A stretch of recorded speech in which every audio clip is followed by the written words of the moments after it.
Hi everyone, welcome to my garden.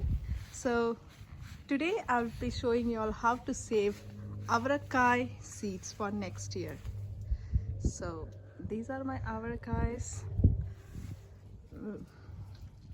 So we are approaching winter, so we thought let's save some seeds for the next year. I'm just looking for some Avarakkai that is fully dried up and matured. Okay, I found here this one here.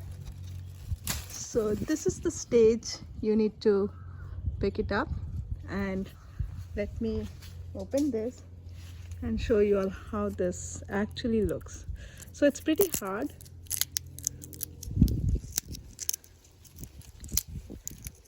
Okay, here is the Avarakkai. So I have three varieties of Avarakkai. This is one of the variety. Let me look for another variety of Avarakkai that I want to show you all. So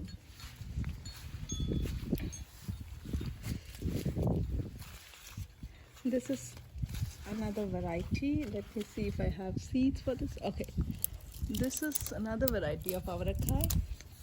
So I'll show you the seeds. Okay, so this is another variety of Avarakkai that I have. Let me show you properly the camera. So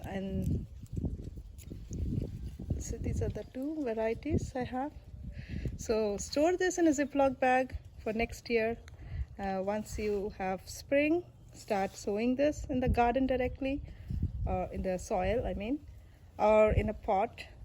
Preferably I say in the garden directly, so that in the soil, so that it saves your time to again change from the pot to the garden.